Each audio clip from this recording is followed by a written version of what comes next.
I'm Eric at Frog Valley Tropical Fruit Farm, and this is Florida Natural Farming. Today I'm going to look at our Garcinia Livingstonei because last year we got a second crop off one of our producing trees. We have 3 trees that produce. It's one of those Garcinias that you need to have a female tree in order to get fruit, so a lot of times the seed-grown trees will be males and you won't get fruit off them, or you can get a random fruit off some of the male trees, but you're not going to get huge giant crops. But last year we had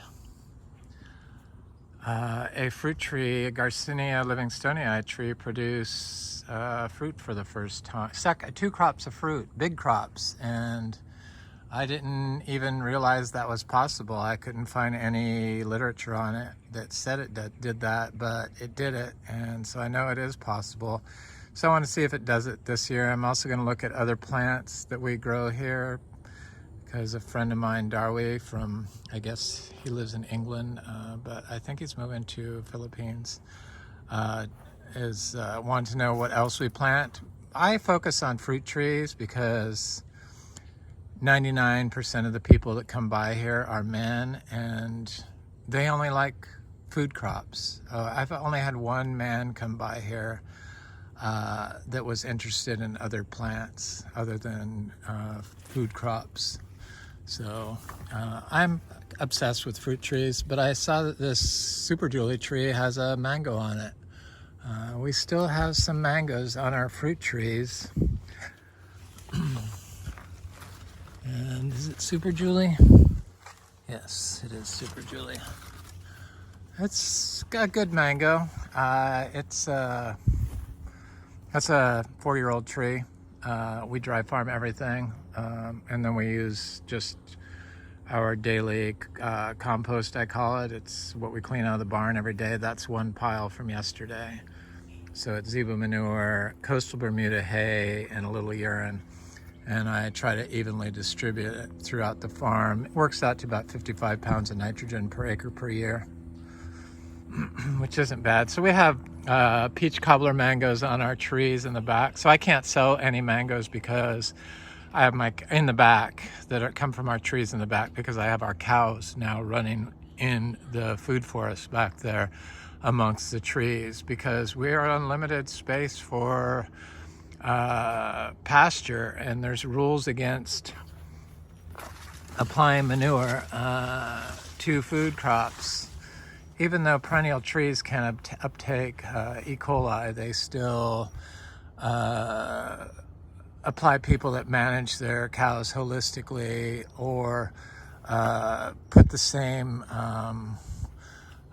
rules in place that can affect annuals to perennial tree crops, which doesn't make any sense. I'll eat the fruit, and I know friends of mine will eat the fruit, but I can't sell it to the public, so I don't. And you have to wait 4 months after applying it. Even if, I guess, the cow applies it, you have to do that. I don't know if that's true, but yet you can take fresh manure from your cow and mix it in the sand, for annual food crops, and then plant the seeds in it that day that you mix it in there, and then harvest that food and sell to the public within 30 days. It's a loophole. That's what I mean. There's just so much wrong with all these rules that they have in place that are basically in place to because of bad actors in animal food production, like people that do CAFOs, or that have big, huge compost piles that turn into E. coli harbingers. So we don't do that. We just have tiny little piles. So the biology in the soil creates a balancing beneficial effect. So homeostasis occurs when everything is in balance, and that's beneficial, and you don't get disease. So anyway, here's the Quaimuck tree. They're still not ready. I'm looking forward to that. My mouth's watering. This is I mentioned peach cobbler. This is a 4-year-old peach cobbler tree. It's huge, planted from a tiny little 3-gallon. I went on Tropical Acres because everyone that grows mangoes in Florida knows that Alex is the one person that they go to for all information. So I just wanted to see what they said about peach cobbler. They recommended not growing it. It's a poor producer, they say, until it gets mature. And they don't recommend growing it. And they say the fruit's small and it's ready in July, I guess. But we have fruit now. And what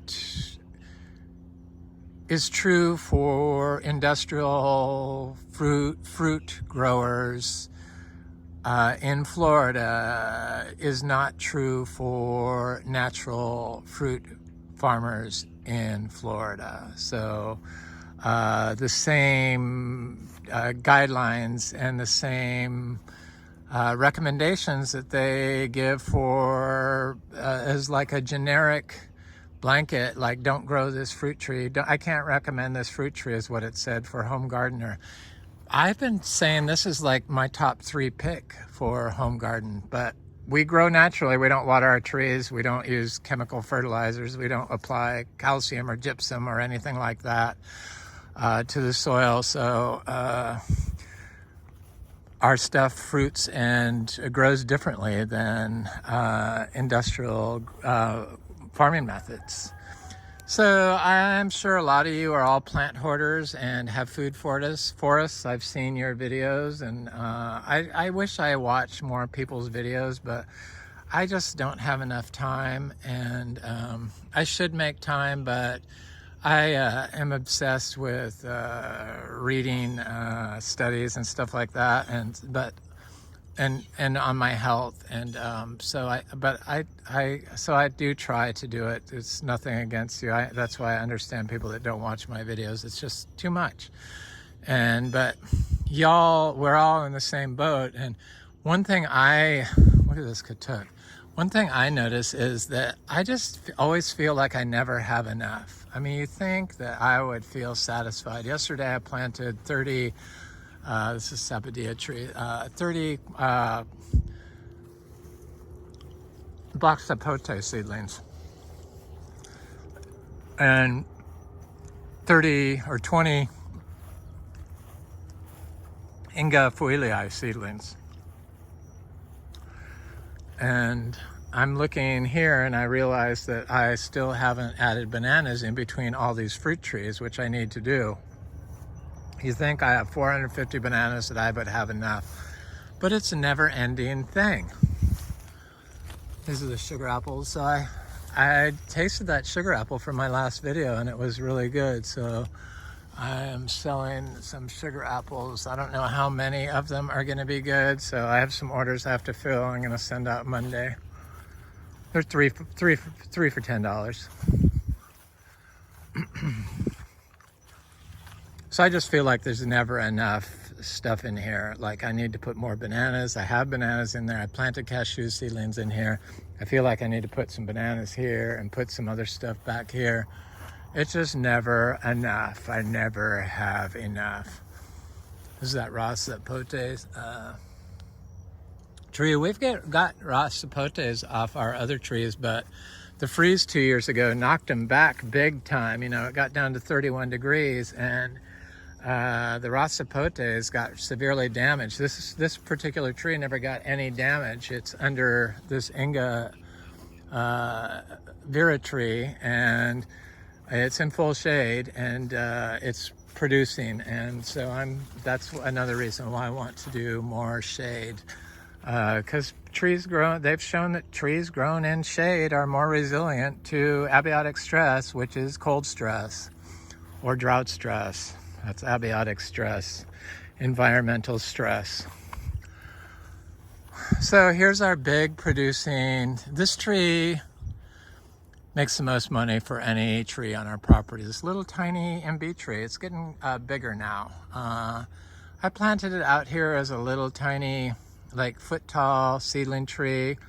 Never been watered, and well, I guess I connected it to water for a brief period, like 9 months, but We've been here, it's going to be 9 years, and I did it after we'd been here 2 years, and it just wasn't doing anything, so we stopped watering anything. But this is one of those trees that was connected to water for a very brief time. It caused more problems than it helped the system. That's why we do not water. So it comes from an artesian source, a well that we put in that's just high in calcium carbonate infused water, which is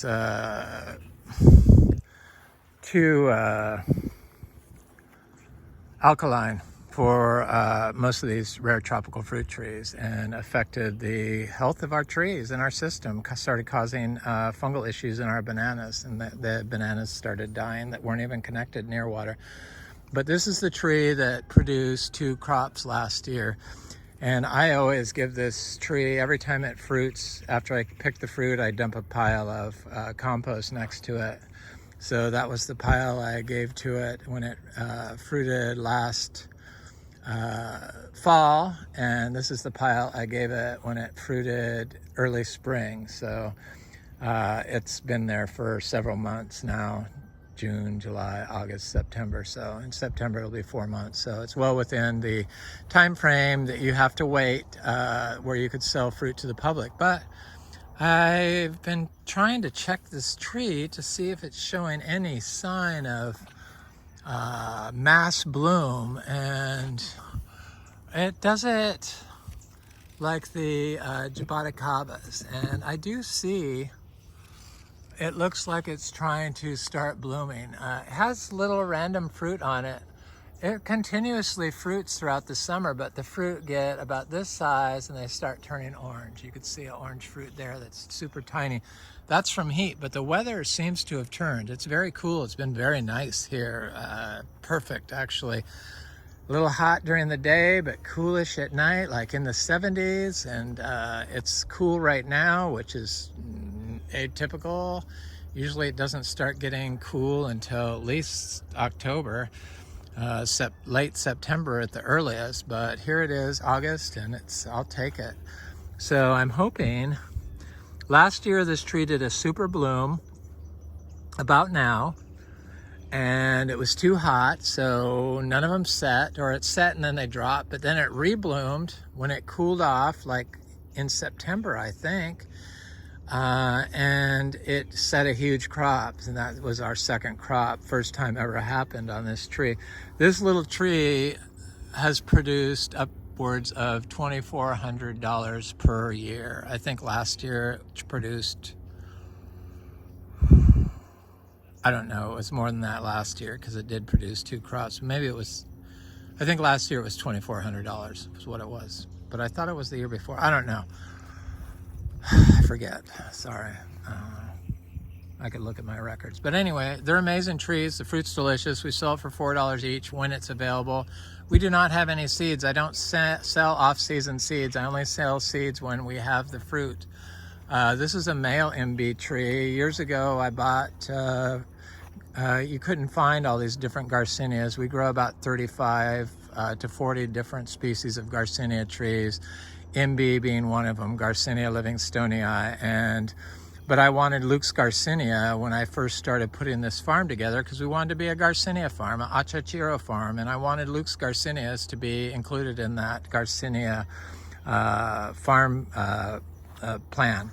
And I bought from a well-known nursery that sold Garcinia trees. Not a lot of them. They're not known for Garcinias. They're known for something else, and I ain't going to mention who it is. But they sold me 6 Luke's seedlings like this big, but they turned out to be Garcinia Livingstonei. This is one of them. And they all were male trees. This tree has never produced a fruit, but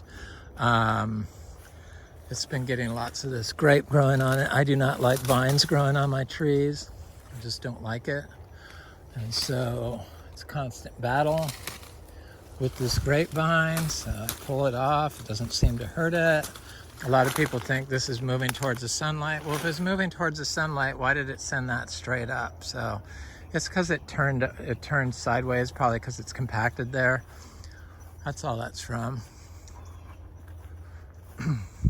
So I'll look at some other Garcinia Livingstonei, because we do have three producing female trees, and we probably have about, I don't know, I would say easily 100 to 200 seedlings of Imbe now. So this is a Luke's Garcinia, so I ended up getting seeds from Luke. Our Luke's came from Luke. Luke's Garcinia.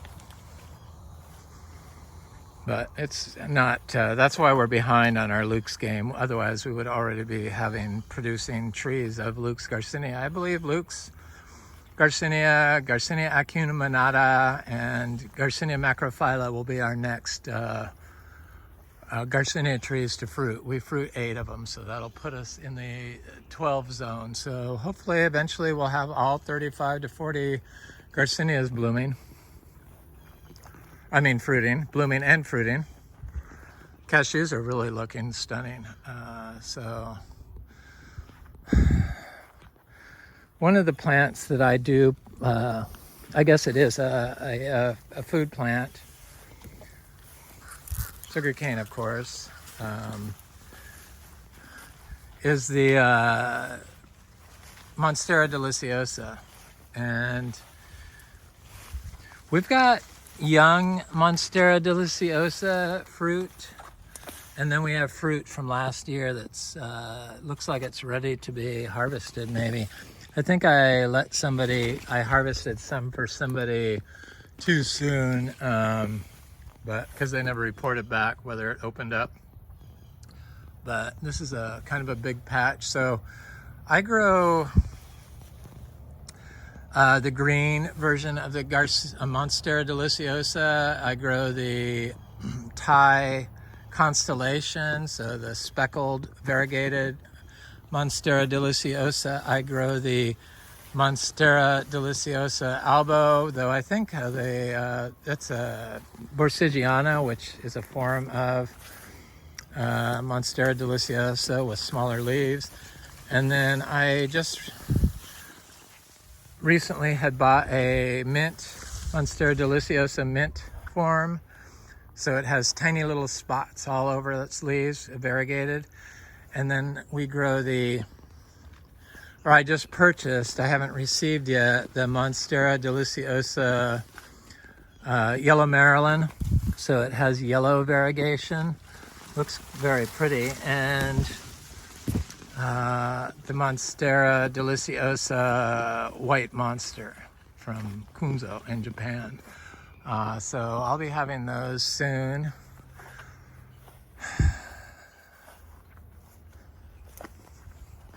So we grow, I think, 4 different types of cassava. The variegated one is my favorite for sure. Then we grow a regular green one. Then we grow the white variety and the yellow variety. My friend Dan gave me the yellow or white variety, and my friend Frank gave me a yellow and white variety. I don't know which is which, so we have a lot of it. But I do landscape plants. I use a lot of ginger, galangal ginger, and turmeric. I think we have about, 12 different types of gingers, mostly galangal ginger. All these galangal gingers came from a 1 gallon pot of ginger. I just divide and divide and divide.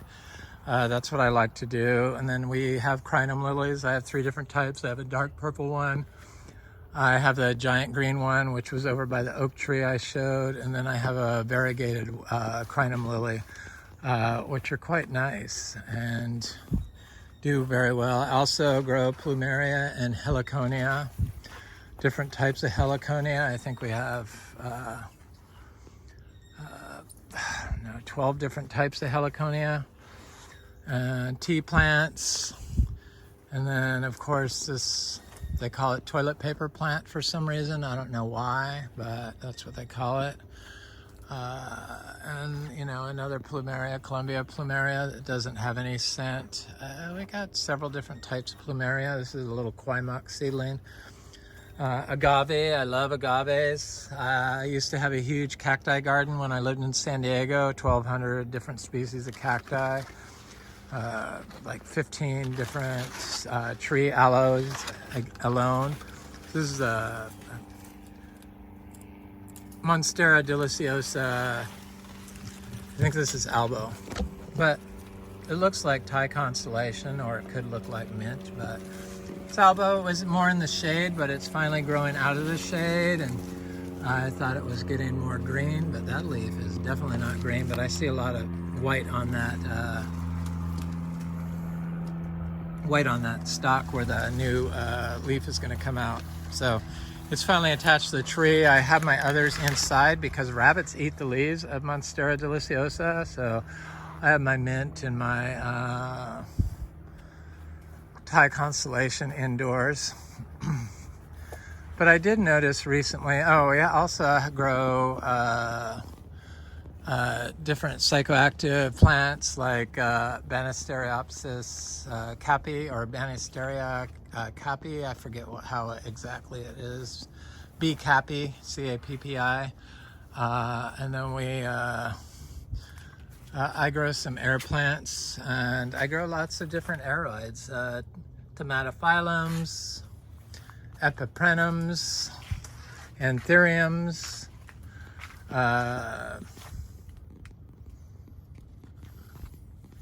monsteras. Here's that, when I said our next species of Garcinias that are going to be fruiting are probably, this is the macrophylla, that's a new leaf on it. It's growing in here in this Heliconia, which I chopped back a little bit. I do a little chop and drop. I just don't go out of my way looking for work. I have too much stuff here to do that. One plant I really love is the Licula palms, these large-leaved, very tropical looking Licula palms, and technically they are a food crop, indigenous food crop. I think it's like the heart of palm type thing where you have to kill the plant in order to get the food out of it.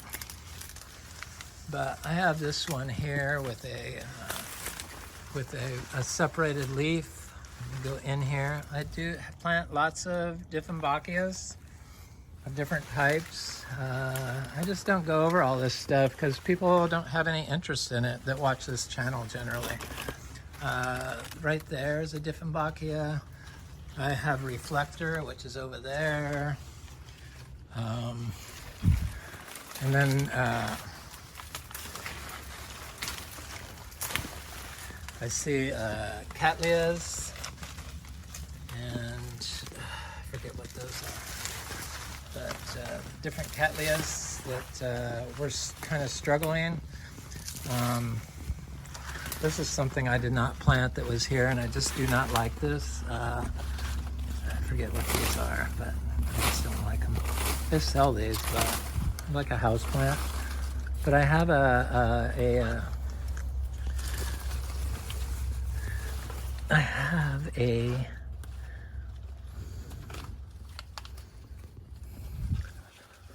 I almost stepped on it. This is a Psychotria viridis. So it's like the ayahuasca plant, the second ingredient for ayahuasca. Here's an anthurium that just doesn't look good, probably because I stepped on it. It's just a common one.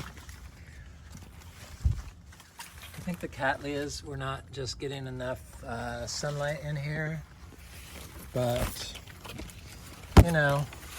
So we grow a lot of 6 different types of cacao. This is a seed-grown Trinitoro cacao that I'm pretty sure those are flowers right now. I know those are flowers, but I'm pretty sure we're gonna get fruit off this year. Look at the size of the leaves. This was the giant Trinitoro cacao from Montosa Gardens, and the tree is very good. It's like our largest one. It's kind of in a protected spot under the house, but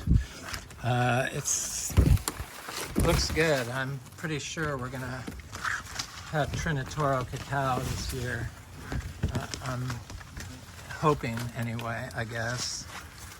Look at this Dieffenbachia, is huge, leaning all the way over here.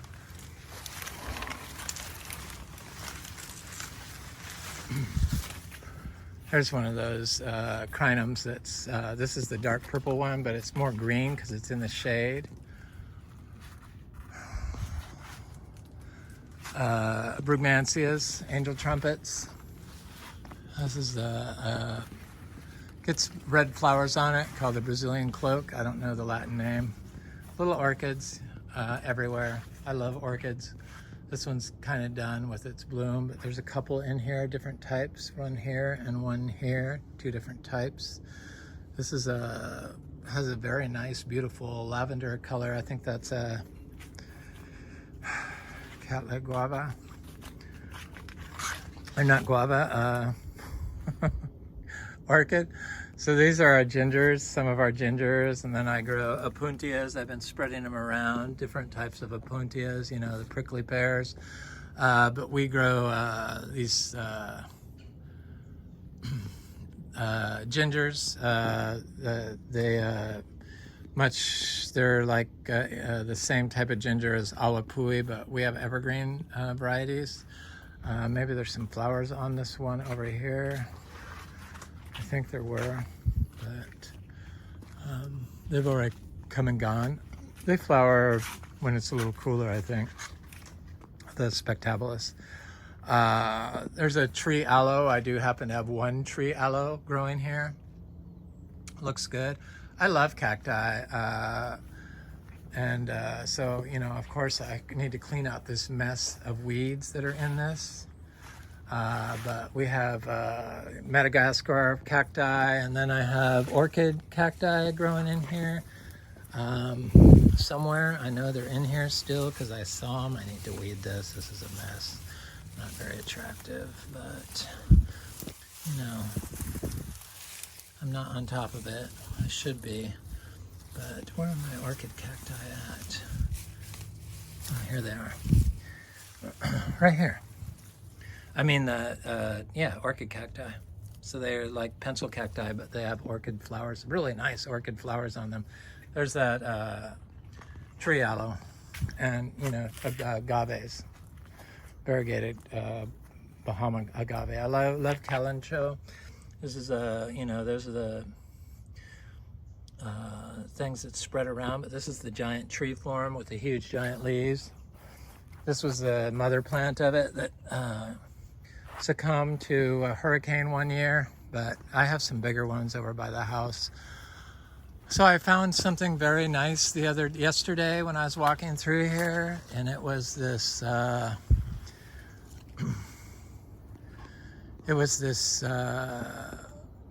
star fruit, or star apple, not star fruit, star apple, much better than star fruit. One of my favorite fruits. The good ones are divine, and we grow the good ones. So we grow, this is Jocko Beach, which is a green variety. It's supposed to be okay. Then we grow Oscar's Giant Purple, a purple variety. It's like the size of a softball, supposedly, and they're all from seed. And then we grow DPI Gold, which is supposed to be one of the best, you know, it's far superior to any green or purple. And then we grow Alva Star Apple, and it's supposed to be the best. And Frank, my friend Frank, gave me some seeds of Alva Star Apple, and I finally have about 5 trees started of it. And we also grow Juicy Pearl Star Apple. So we do grow all the best, but they're seed-grown trees. And I've been waiting for these trees to fruit or flower. It takes 10 years from seed. We're a little further north, but I do see that they're starting to flower. This one's starting to flower. Is it? Maybe not. No.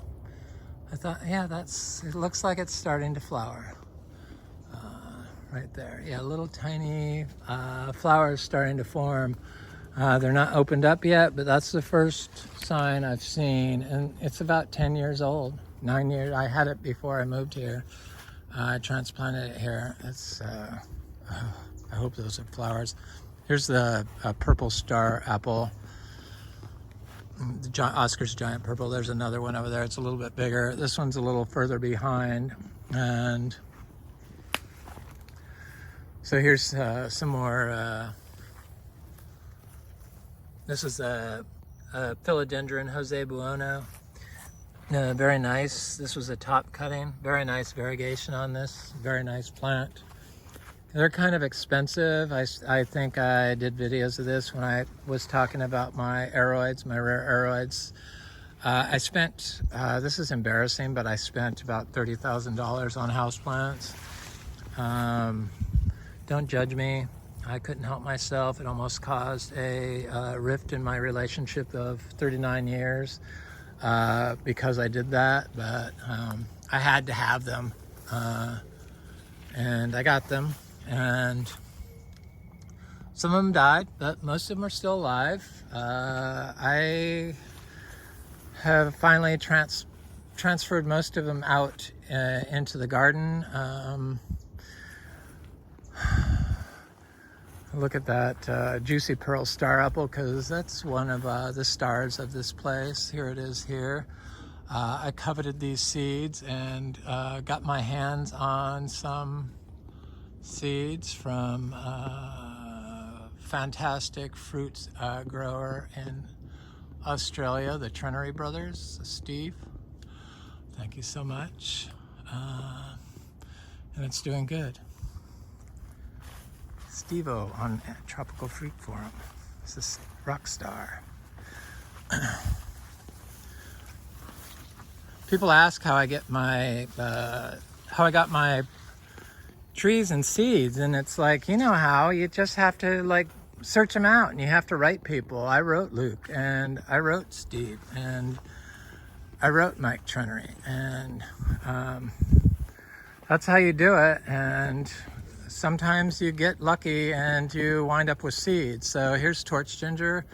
I love torch ginger. Probably my favorite ginger is torch ginger, and this is a pink one. It's the type you eat the flower that comes up from the ground, a great big giant flower. It's like considered like the crown of for your chakra. So because it looks like a crown, and supposedly if you get this plant as a gift from somebody, it means you have arrived. I'm just saying some spiritual connotations of these plants that we grow. These aren't really gingers, but you know, the spiral gingers, costas, they're not true gingers. There is one that has medicinal qualities, but mostly they're toxic, so I wouldn't suggest eating them. People eat the little yellow flowers. I'm sure those are harmless, but I push those around, heliconias, and then I have other things in here. These, what are these? Ichmea? They look like cattleyas, but they're not. I've divided those around. I'm waiting for all this stuff to like spread and multiply. Here's our little aroids that are like trying to grow up this tree. This is a splendid, and then we have this one here. Here's an orchid. I'll work my way over to the Garcinia Livingstonei. I did some cuttings of the plumerias, and here's the green crinum. Here's the variegated crinum. Unlike most variegated plants that need sun, the variegated crinum will turn green in the sun, so keep it in the shade. Scindapsus is doing good. This is a Monstera spruciana. Looks great. Is it spruciana? It's one of those that have the palmate foliage. It just hasn't gone palmate yet. I'm trying to landscape everything with plants other than just fruit trees, just to fill it in, because like I said, I feel like it's never enough. So I got gifted a bunch of dragon fruit from my friends Chris and Al. Al's the only male that had been by here that said they like plants other than food crops. So that was the one man, because I said, I bet you only grow food crops, because every single guy that has been by here, I said, what do you grow? Do you just grow food crops? And all of them have said yes, that's all they grow. The women, they expand their variety a little bit outside of just food or medicinal crops. But all plants have a medicinal effect for the soil, so it's important to look outside just your food crops, especially if you're a plant hoarder like myself that gets bored just looking at the same old fruit trees all the time. Even though we have 300 to 400 varieties or species, it's good to shake it up and identify plants that call to you, like this Ignea. Is that what it is? Sorry if I did it wrong. It's not a cattleya. Here's a very nice philodendron, very expensive one also, called domesticum. It starts out like it's going to be a solid green, but then it turns white with age. Usually they go white to green, but the domesticum goes from green to white. And this is a very nicely variegated plant. It's attached to the tree. Here is a Jose Buono. They start out more white and then they turn green. The older leaves become almost solid green. That's my mother plant. I moved here because this plant was doing so good in the shade. I decided to put this one in the shade.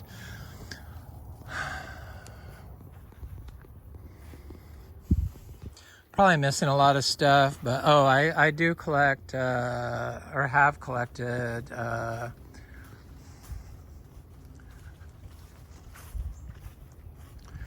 not cycads. Dang.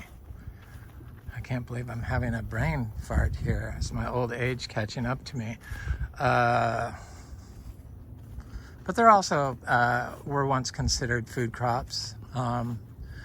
They're cycad family of plants. So these, I can't believe I can't think of it. I get most of them from ice blue cycads in San Diego. I buy them when they're very tiny.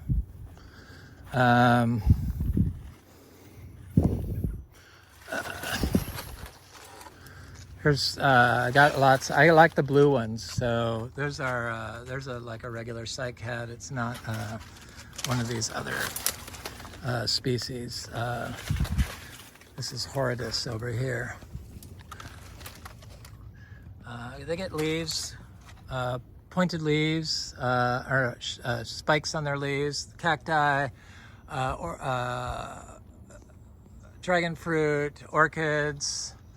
Oh, and then these bromeliads. I like bromeliads, but I like the big giant ones. I like the... This is the problem when I stop hoarding a plant and then I don't go back to it for a while. I soon forget what I collect. I can't believe I can't think of the name of these cycads, but I have all kinds of little ones in here. I planted them with these bromeliads, and they do good. You buy them, they're very expensive, so little tiny, not as expensive as some of the aroids, but some of them can be. So I buy them little one-leaf seeds, palms from ice blue cycads. Is that what they are? They're in San Diego, in Encinitas. I lived in San Diego. I'm from Newport Beach, California originally. But I haven't lived in California in a long time, almost 20 years. Or 20 years. Yeah, more than 20 years. Time flies. Here's a Florida Beauty philodendron. Does very well here, all being grown without being watered. So I know that there's some little tiny cycads in here. I'm trying to find them. But this Caesar weed is just a pain in my craw, but it does provide some necessary shade. But I don't see those little cycads. I know they're in here. Sometimes the rabbits do bite the leaves off these cycads, but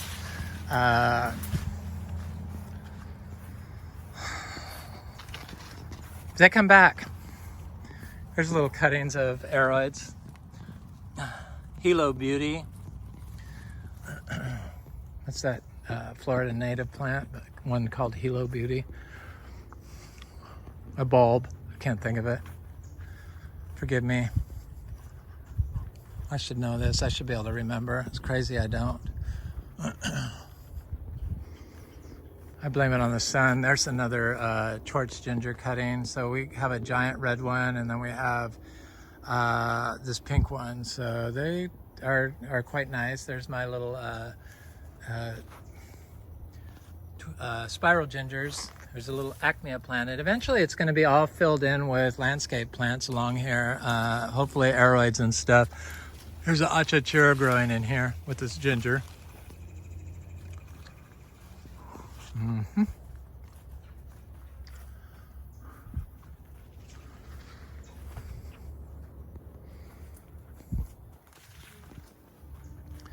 I'm going to stop and get a lemon drop mangosteen because maybe that will spark my memory so that I can remember the name of these. Uh-oh. I have to ship out some of this fruit on Monday, but it's very ripe.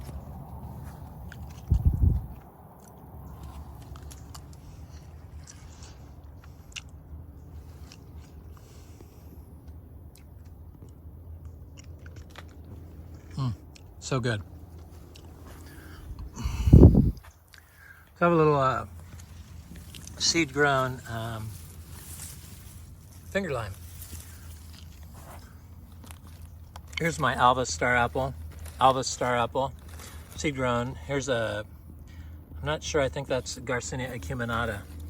This is my cacao from our pods from this year. So I was showing my cacao last video and I forgot to, the creatures got in here.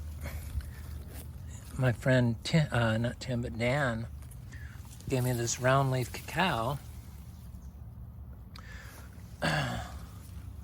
It looks like it's doing very good.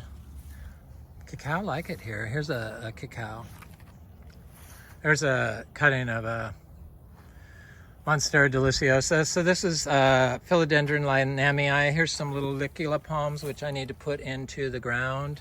They're in pots still. Here's a Philodendron SP Columbia.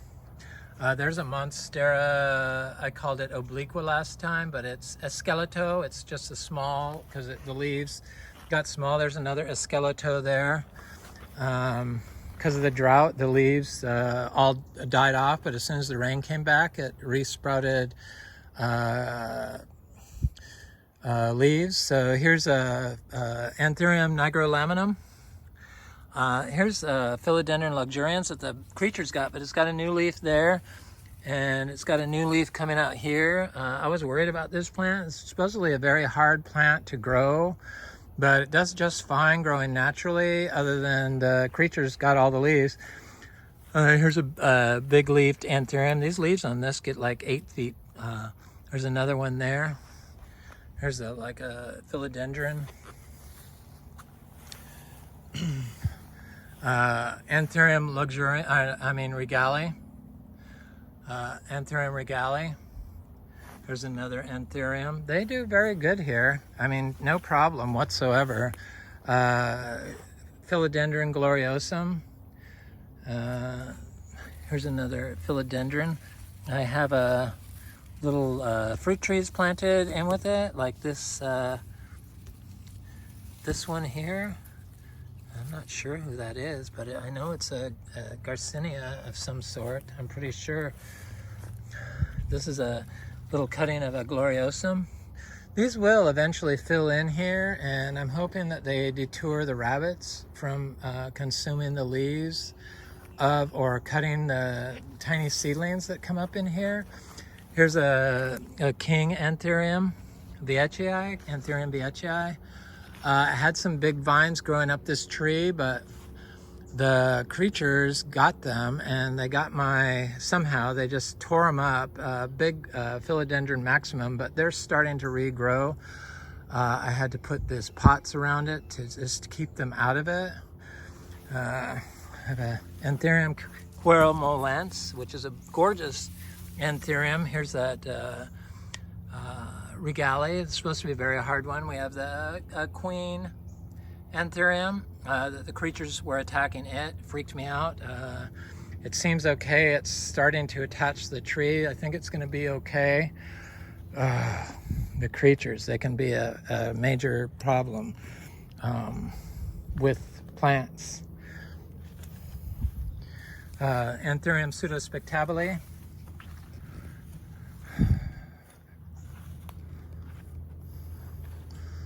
Boy, that cacao, jaguar cacao, the white cacao seedling from seeds I got from Fruit Lover Nursery. It looks very healthy and robust. I planted my last, I said I planted my my pot of Imbe from seeds that my friend Frank gave me, from pod he gave me. And in that pot I had a Garcinia Livingstonei, so it's the giant red fruited. The seeds were the first $50 seed I ever purchased, and they didn't germinate when I direct sowed them, but I put them, my friend Ashley came by and she had sent me a picture of her Garcinia Livingstonei. She started in a pot, so I ordered 2 more seeds. When they're on sale, I got them for $30 instead of $50. And I put them in pots in my compost. And when they got about 6 inches tall, I transferred this one out here, and now it has leaves on it. And I did put a little Imbe in with it, or, you know, very close to it. It seems like it can outcompete it. And then yesterday, I just planted this other one. And I plant them and I don't water them in. I don't water stuff in. Sometimes during, if I'm doing it during drought, and especially if it's a nursery purchase tree, I will water it in with rainwater. So I understand you doing that. I stopped being so strict doing it, but is it necessary? No, I've had cacao survive that I plant during the drought and do just fine. So I think it probably hurts the tree more. But if you're buying, or, you know, a seed grown tree, but if the people you got the plant from are starting it correctly, and it's being grown in organic situation, there's no reason why that tree can't survive and find water on its own. It's just crazy that we think that we need to coddle plants along, which prevent the tree from expressing its true genotype naturally. Because all these stressors are ultimately plant beneficial. What doesn't kill it will make it stronger. But you gotta, like, pay attention to pollutants, plastic, lead, forever chemicals in plastics. I'm very anti-plastic, anything to grow in. Here's a Garcinia humilis, achachuro tree. This is Primo Selecto variety from Raul. It looks very good. Our achachuros grow very fast from seed here now. That wasn't always the case, but I think we've gotten so many of them, and the biology in the soil recognizes them and quickly colonizes them. But that looks very happy. This is I believe a Trinitoro cacao. There's a Trinitoro. They got affected by the drought this year. Had a little dieback, but they seem to come back stronger than ever. I'm making my way over to that Garcinia intermedia. Sorry, I'm segued right back to tropical fruit trees, but that's what we are. We're a tropical fruit tree farm. So of course I'm going to focus on that. But look at this Garcinia dulcis seed grown. Oh my God, look at these leaves. They're so beautiful. It looks a lot like macrophylla, but that new growth is just stunning. Growing next to this, obviously a guanacaste tree, nitrogen fixing tree. Little trees like that do not bother me.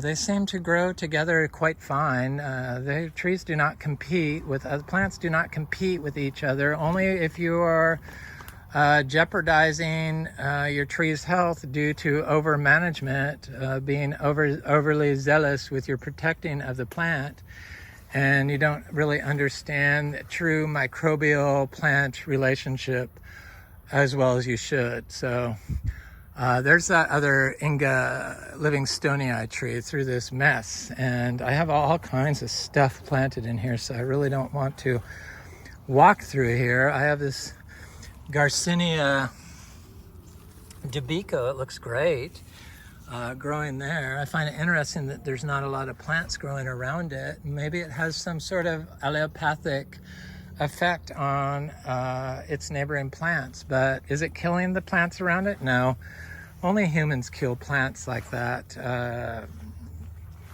when they think they're helping a plant, and they're like overprotecting it and watering it all the time, and putting plastic shade cloth on the ground to kill the weeds and stuff like that. That's just putting microplastic pollutants into your soil, which your food crops are then going to be uptaking.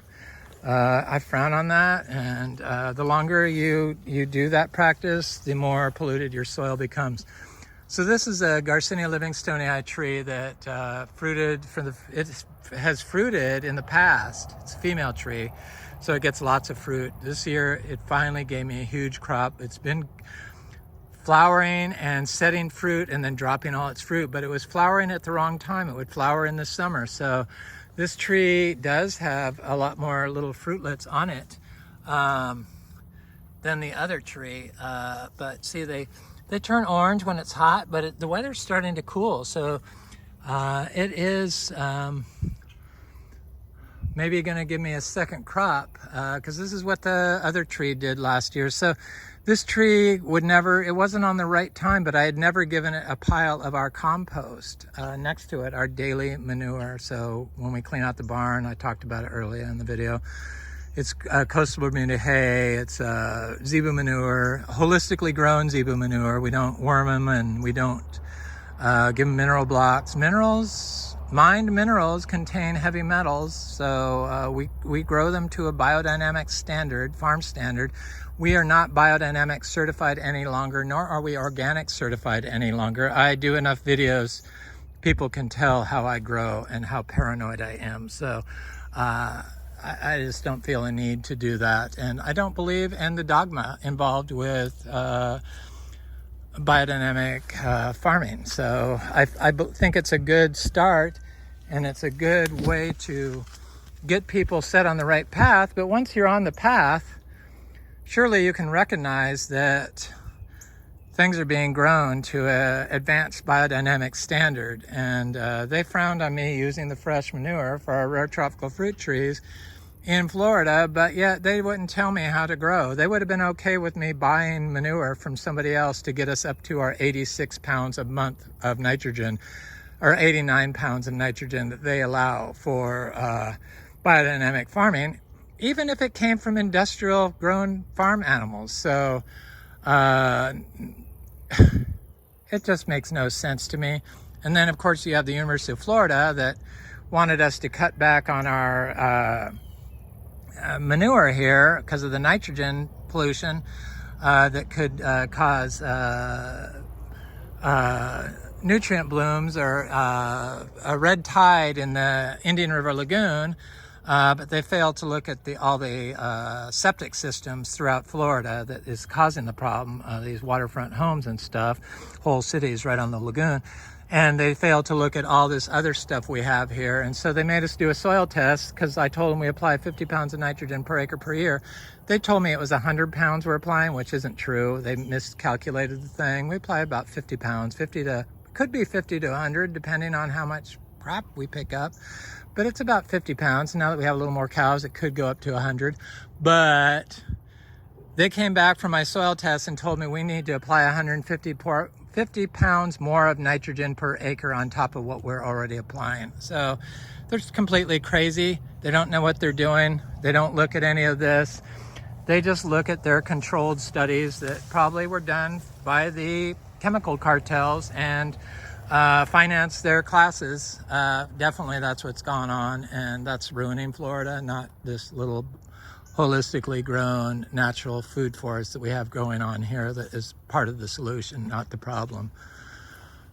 Anyway, so there's our other Garcinia tree. So after I gave it the manure, it flowered it correctly. Here's another Luke's Garcinia. And so I never feel like I have enough stuff in here. Here's a tea, or not tea, this is a Yapan holly. Looks good. So this is an indigenous plant, holly tree.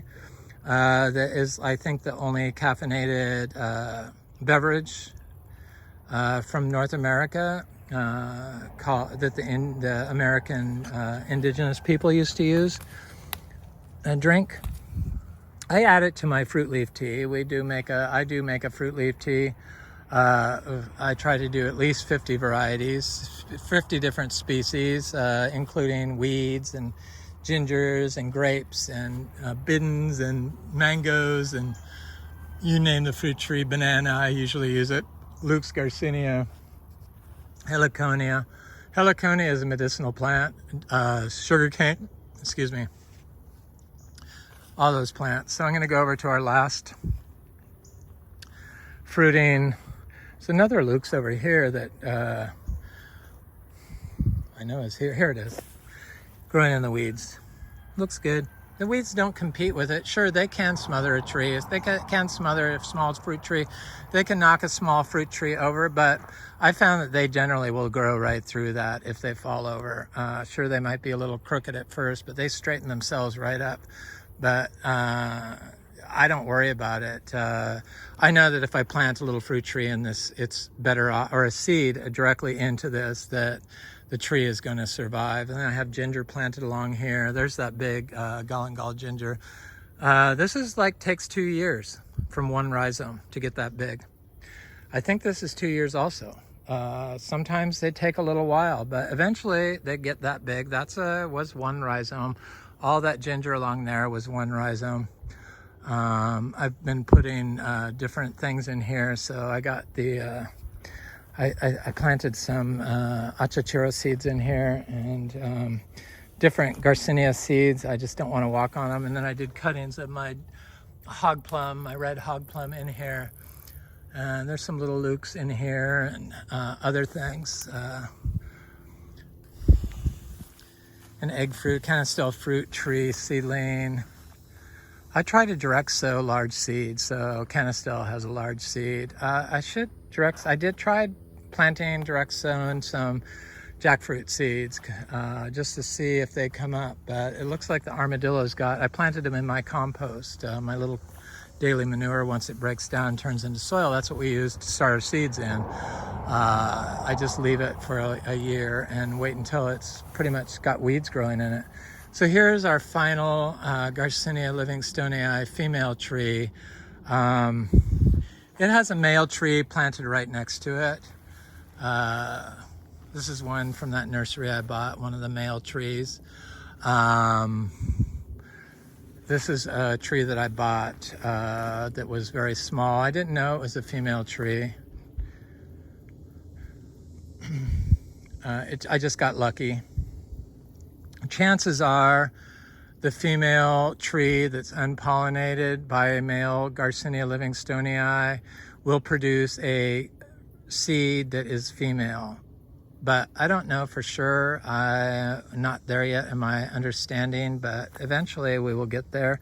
Once these little trees grow up and I see how many female trees we have, I try to plant all my female unpollinated seeds. Mostly the unpollinated fruit is double seeded fruit. So big giant fruit with 2 seeds. That's why $4 for one of our fruit is a deal. So I don't see this tree blooming. It looks further behind the others. It is smaller, but it does have some mummified fruit that ripened prematurely. I guess it's not mummified, but it definitely is not going to mature. That's from the heat. The heat, they will not mature correctly, and they usually drop off before they get that big. Probably because this is in a little bit more shade. It was able to hold it till a little larger fruit than just a tiny little pea-sized fruit. So it got to be about fingernail size, thumbnail size. But I don't see this fruit tree reblooming at the moment. And I don't know if it will. I just don't see any, it does it like the jaboticabas. So all these little joints will be covered in flowers, big masses of flowers. Maybe there's some flowers trying to form right there. But I'll know next month whether or not we're going to get a second crop this year. Otherwise, we have to wait until spring again. This male tree does look like it's trying to bloom. So maybe they're just starting. So it is starting to swell on its joints there. So I love the smell of the Garcinia trees, and of course the insects love them. We have a lot of insects here, lots of mosquitoes. If you come here for a visit, please don't wear shorts and tank tops. You gotta like wear long sleeves and pants because it's just, there's so many mosquitoes, no-see-ums in particular. Vero Beach is notorious for no-see-ums. Anybody that lives in Vero Beach knows this. I've never seen an area in Florida like this, but I'm sure there are. I had some friends come on a boat from New Orleans and stay in the Indian River Lagoon in Vero Beach, and they were eaten alive all night and had to move their boat further north, where there wasn't so many trees, further out to sea. Trying to think what else I have planted. I don't really have any non-fruiting trees other than the ginger planted up here. I just haven't got this far down in my landscaping. This is I swear this looks like a cacao, but it's not. My friend Dan pointed it out. He says it's Rollinia, but I guess that's what it is.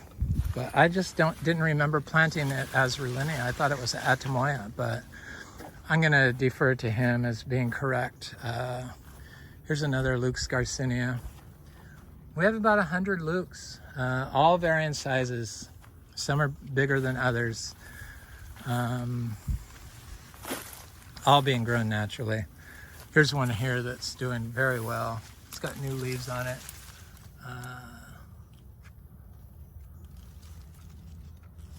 Looks great. I'm gonna look at this seashore mangosteen and maybe look at this Garcinia madruno. I think somebody that ordered seeds wanted a Garcinia madruno, and it looks like maybe the timing might be right for Monday, but I don't know. When I send out their fruit, it has this fruit. This tree never stops, so it has big fruit that's getting ready to ripen. That'll like all of a sudden turn yellow, and then it has blooms on it, and it just never stops blooming. It's got little tiny flowers all over its joints, and it's got little fruit down here, and it's got little tiny fruits and flowers. It's an amazing tree. It's was sweeter than in previous years this year. Maybe it becomes more sweet as it gets older. It's finally like 7 feet tall. It started fruiting at 2 feet tall, but now it's getting kind of large. It was planted in full sun. All Garcinias can be grown in full sun. You don't need to protect them. If you're putting like diatomaceous earth on the leaves, you're just damaging your tree and your system. It's just like, I just can't believe people would do that. I read that a while ago. Hopefully they're not still doing it. It's just, don't listen to stuff like that with Garcinias. This is Garcinia brasiliensis. This tree has been on its way out for fruit for a while, but it still has random little fruits on it.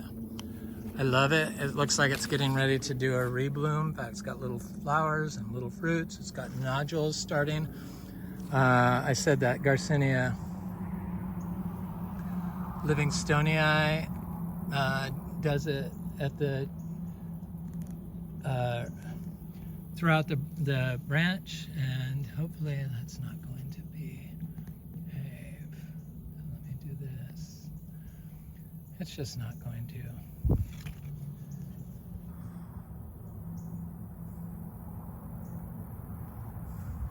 Not going to behave, but here's the flowers coming out. As you can see, everywhere there's a leaf junction, the flowers will come out. Even if the leaves have dropped off, it'll send out flowers on those leaf junctions. And as they mature, they get scarring that raises up and then they have huge, giant clusters of flowers.